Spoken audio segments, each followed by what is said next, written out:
Hello, my name is Larry Rayford. Um, my name is Larry Rayford, aka Polo.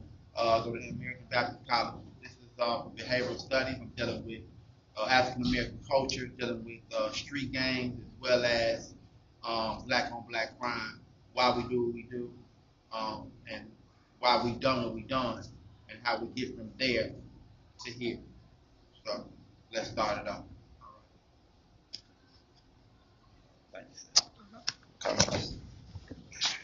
Tell me if y'all can see yourself. Y'all see yourself? I'm trying to make sure I'm doing this thing right because I didn't know it didn't have a camera on the side, huh? Just getting everybody. Oh, okay. How, am I good now?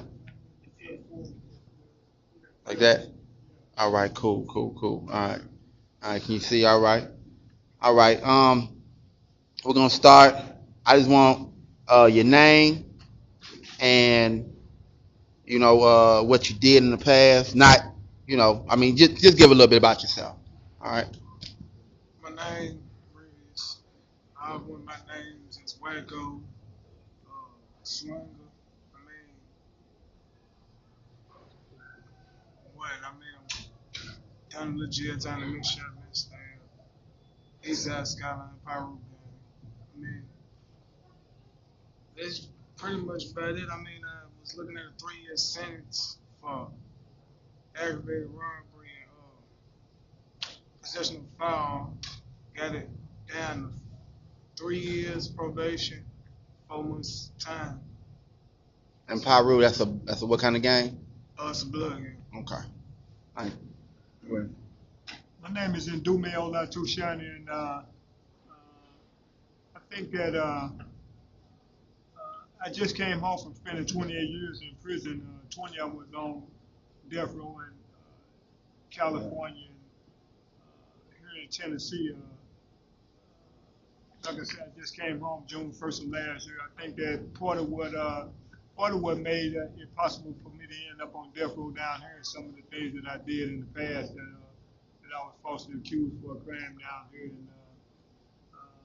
And I'm just out here now trying to do some good work in terms of working for the Children's Defense Fund. And part of what we're trying to do is prevent people from falling into the same footsteps that some of us did. So,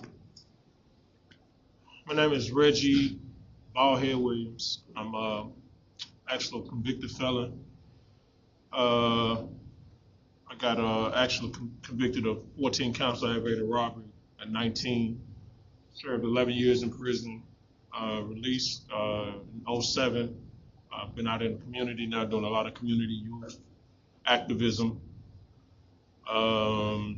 Youth minister, just connect with a lot of positive things. Me and actually Ndume we're partnering on a youth collaborative effort to target troubled teens, troubled youth. So just got a lot of positive things going on. We're trying to really do something better and more positive in our community. So I think that's where God really spared us in our experience.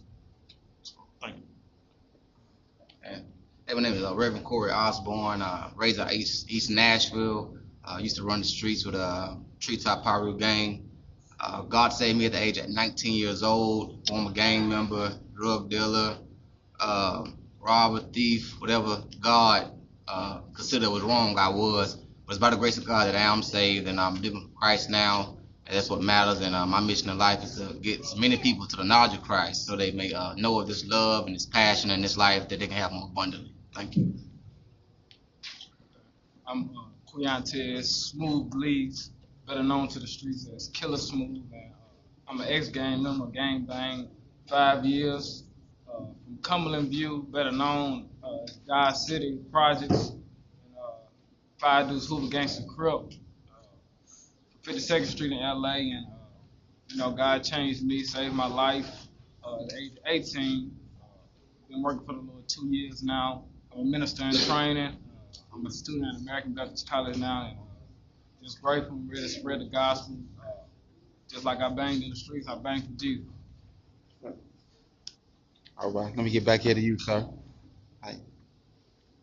Joel Ankle, ex everything, done it all in the streets. name is legal. I've done it several years on the line, facing 20 plus years of jail time, spared by the Lord. Sat down in jail, student of lack of leadership, a lack of proper God ordained leadership in my life, product of not having a man in the right place, victim to nothing, convict of everything. Right now, I'm just praising God for what He did in my life and loving Him for everything that He is. Serving. That's all that I am.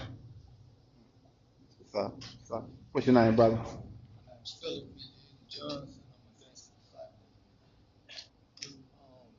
My kids got me off the streets. My motivation. Every day I wake up, go to sleep, grind hard for them. Instead of grinding these streets for these women. Showing off the jury and stuff. And God bless me from dodging me and these bullets. I could be dead right now. I could be locked up. What's up? Say your name, young man. You ain't gotta say too much about yourself. Trail. The troublemaker, but behind, other people, like them, slow down, when your family get hurt. How old are you? 17. Okay. All right. Who this young man next to you right there? Well, That's what's up. Just say your name, bro. That's all you gotta say. too much I ain't done, ex-gang member, big family, friends. My other kids brought me out of it, Trying to work and I live day by day. So they ain't got to go through what I done went through. That's real. Any other youngster out here, I can help them women to do that also. That's what's up. What's your name, homie? I'm Sean. I am a young bicycle, and I have actually changed my life around a whole lot of things that I used to do. And I just thank God for giving me another year of seeing life. And how old are you? 17. Okay. All right. And this man right here, how you doing, sir? How you doing? All right. Can you tell us your name, please? Pastor Marcus Campbell. Okay. All right. And where do you preach at? I'm calling Missionary Baptist Church. All right. All right. Anything else you want us to know about you? Okay. Located well? 1032 Monroe Street. All right. All right. All right. Well, everybody knows me, my story. Not behind the camera, but the reason we're here, we want to talk about why we do what we do. So it doesn't matter who takes the first. My first question is, why is it so much black on black crime? Whoever wants to take this question is fine. Like I take off. Really, I mean, it has a lot to do with history and the way we've history and things that our culture has been taught to, with color and a lot of the racism. I think over the period of time that has eventually just kind of maturated into this whole black on black self-hatred. You know what I'm saying? So I believe that definitely has to play a part. You know, I mean, the enemy. I'm spiritual, so I definitely believe that Satan has, over a period of time, disguised itself, as not. People think that this horn, this red man with horns and pitchfork and a tail, is the enemy. He's not the enemy. He's just, wants us to, buy into that. But somewhere we allowed our guard to fall, and instead of loving on one another and looking out for each other, we found a way, or various ways, to hate each other for simple reasons: color, creed, nationality, class, you name it. And I think over time, blacks have adapted it and kept it in some way, as hatred. All right. Anybody else want to chime in? what I strongly believe is that lack of understanding on both ends, from lack of understanding from the church, understanding the street life, the street, and understanding the church life, because growing up, we did certain things. Okay, certain people we know, if people don't understand what we go through, they don't understand how it is to have the hustle, had to be in war in the streets. You know, like they got war overseas, and all that we got war in our neighborhood against people that may be our family, maybe people we even grew up with. So people don't really understand that. So when they talking about us and judging, they're like, man, they don't understand us. So that make us resist, but they trying to tell us even more because they're not showing us that they understand. And then in the street part of me, we don't understand the church. And, if they human too, they not perfect as well. So lack of understanding on both ends, So would y'all say crime is more of a color thing or individual thing? Individual thing. I'm sorry. I look at that. Definitely not just based on color. Like I look at even what first question is like a virus. We just like look at a virus from that not being positive or negative. It's just transmitting something. So we got a virus on one end where it's been transmitted inside of the community that this is the way of life. On the other end, there's a separation. So they've got the blacks contained to where it's just blacks around blacks, and the resources they have can be so limited that this is the only thing. Like you can't get a person to deal with them to make more of them in their home when their biggest concern right now is literally in front of them is whether or not I'm going to make it in my house tonight. So you got this kind of disparity between the two lacks of knowledge. It's just like my man was talking about here. But the thing is, with the whole matter, is that you have to really get both of them to move for anything to happen. It's just like the pastor was saying in our study today.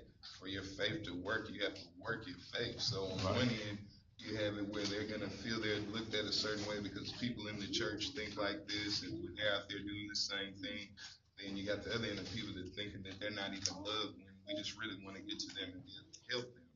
So just like in Joel's testimony when he was talking about the lack of men in a certain area, we don't have the God-fearing men that's setting a standard for that community around where that virus is infected or where the infection is. It's like it ain't nothing to really fix anything. It's because we're trapped around each other. Like we're in North Nashville right now. We say 1032 Monroe where we're at. Just do another little shout out for us. But I mean we're in North Nashville right now. Look, they're buying up this historic community, but everything that's being bought up isn't to put more black folks in it. It's to get the white people in it. They can afford to live there because they know based on I mean, I want your questions to be brief. I just stopped there. I'm just saying it's. Bless you. I appreciate that. What you gonna say, Joe? Crime, we talking about. Yes, sir. Crime is a direct result of spiritual starvation. That's all it is. It's what happens when you allow the carnal mind to supersede that of the spirit.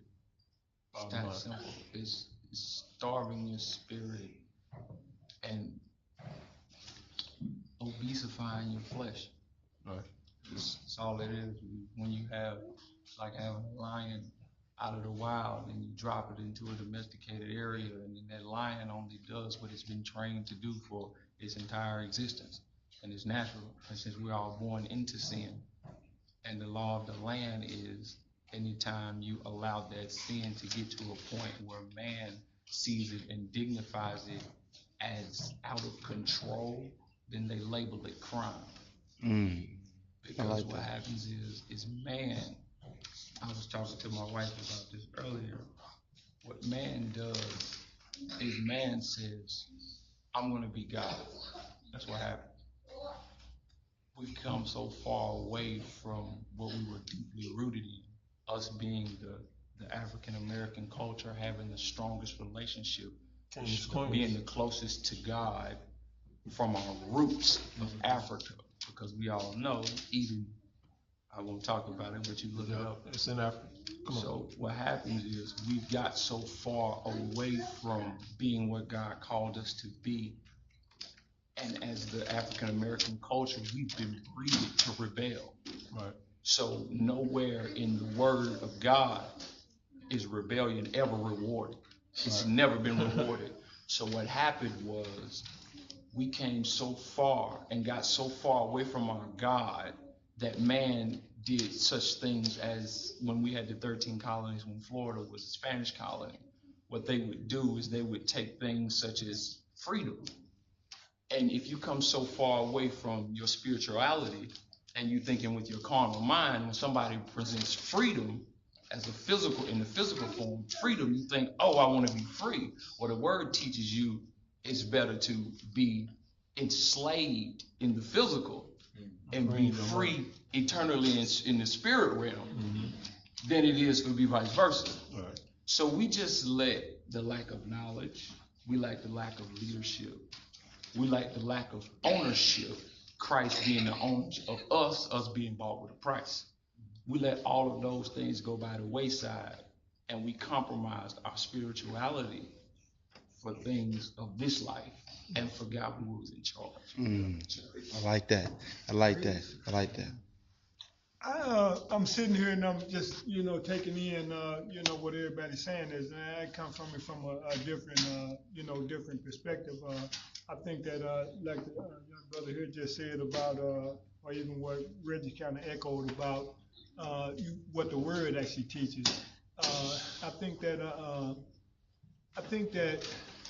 me personally, I think whatever, people choose to, for religion, I don't have no problem with that, as long as it ain't inflicting on, nothing Right. I'm doing. So, but I think that a lot of time what happens is that we get away from what he was saying earlier. I forgot your name. Yeah, what he was saying earlier about putting work in. That they also too, what the Bible teaches is that faith without works is dead. And I think that a lot of time, we look to this ideal of, this thing gonna happen for us, later on, as opposed to it happening right here. And so I think that when you talk about crime, I was one of the people that listen. I grew up in St. Louis, born and raised. I was one of them people that early on I decided that I was going to live a certain kind of way. I ain't have to join a gang. I came from a family. We was a gang. You see what I'm saying? So it was 11 of us.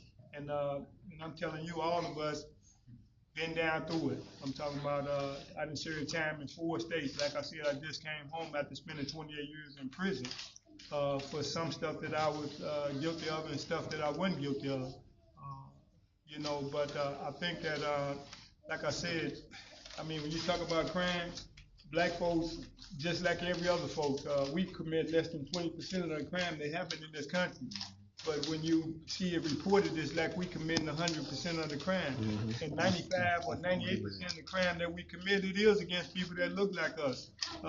And partly, I think it's from our part, because it's true wherever you go. But from our part, it's about the self-hatred that we didn't internalize. That we can look at each other and, kill and do whatever we do without feeling. Because when I look in the mirror, I see myself in you. So I ain't got no problem with, if I'm hating myself, I ain't got no problem doing something to you or, somebody that look like me. But in terms of, I think one of the things that we really have to, take on ourselves and that self-responsibility. Amen. I think that ain't no question about it. There's systems that's operating around us to try to, they want one of us to be going to certain places. But the one thing that I know is that just because some drugs in front of me don't mean I have to pick them up. Right. You see what I'm saying? So it still boils down to what I choose to do in the end. Okay. All right. I like that. I like that. Anybody else want to chime in, or I got another question? If you let's look at the Willie Lynch letters for a second. And we're talking about a conditioning of the mind, like Ndume said. And over time, that's what we've seen. Now, here's the thing about it. When it comes down to the Willie Lynch papers or letters, whatever you want to call them. And his whole thing was momentum. So he taught those slave masters to put each slave against each other for whatever various reasons it was. Whether you were light skinned or dark skinned, whether you was male or female, whether you was young or old, whatever. He used all those conditions, and in that conditions, he told those slave owners if they were implemented right, that they would go on perpetually without anyone's help. It's like man himself or the blacks themselves would perpetually 300, 400 years later will still be hating one another, killing one another. You know what I mean? They'll be divided and not as a collective effort or whatever. So now you look at, fast forward 2013, and you're looking at the condition of the black community, and we're wondering why we're in the condition. But you have to look at yourself, like you said. You know what I mean? Reggie went to prison because Reggie chose to do the things that was against the law. But here's the thing that's funny. The same laws that I broke, those same laws that were set to protect the community, was broke by the same government that established the laws. They came into the United States and they brought slaves, and they took the country from the Indians and the natives, and they robbed, and they stole, and they raped, and they killed, and they murdered, and they massacred. And now that you have established a so-called government, when we do it to survive, there's no ifs, ands, or buts about it. Some people are just doing crimes just because they're sensitive. Others are doing it as a means of survival. Wow. See what I'm saying? Yeah. So it's because that's what I've been conditioned. I didn't have a doctor in my family. My mama died a crack addict. My dad is an alcoholic right now. And in my whole family, I think one person graduated college. In my whole side of my mother's lineage. So it's like you become what you see. I like that. You know what I mean? Yeah. But somewhere down the line, we have to take accountable. Okay, self accountability, and say, look, I know the conditions that I come from. I know what I've seen, but I have to do something different. If I want to see different, I have to do different. I like that. Crime, listen to everybody talk, and when you really look at it, crime is really the product of brokenness. Right. God breaks us in order for us to be more like Christ. So you have to break our flesh, break us down, that we'll be able to be formed up more like Christ. But now, the brokenness that we're seeing in the streets from people is the brokenness through morality, spirituality, whatever it might be. We all are hungry for something. Bob Marley had a song that said, a hungry man is an angry man. And people are angry and commit crimes because they're hungry for something. And it's a brokenness there, it's a void, and they have been broken, so now they commit crime. And that's what happens. That's why crime is there. I like that. Okay. Let me make one more quick point in terms of when we talk about crime and how it actually affects our community. I think that the thing about it, the thing also too is that, like I said, the system that we operate in, the prison business is a big business. Oh my goodness. The only way it operates is hands bodies. Right. And so certainly there are certain things set in place. I mean, when you looking at our community, and how most black communities, if we could still say we have black communities, that they economically depressed. And most prisons are built out in rural, economically depressed communities, out in the boonies. Right. I mean, Nashville, this is the only place I've never been. They got a prison 15 minutes away from it. Most prisons is way outside, and the only people out there working and depending on them jobs is white folks. And they ain't filling them with people that look like us. So certainly, I mean, I understand everything that's being said about, just from a spiritual or religious perspective, but the reality is that what's happening on the ground, that, I mean, this real life stuff, you see what I'm saying? And it ain't somebody, this deity somewhere, doing this, or it's the people on the ground that's actually doing it. And I think that once we understand that, then it's much easier for us to make those choices rather than decisions to do certain things based on, feeling pressed and you know, because we want certain things or we need certain things, then like I said, we can take advantage of what's really going on around us. I mean, I'm really happy to be here. I think that, you know, this is a testament of what exists in our community in terms of where we want to be. Like you said, we searching for something, you know, and I think it's right here, and it's certainly right here in this room. All right.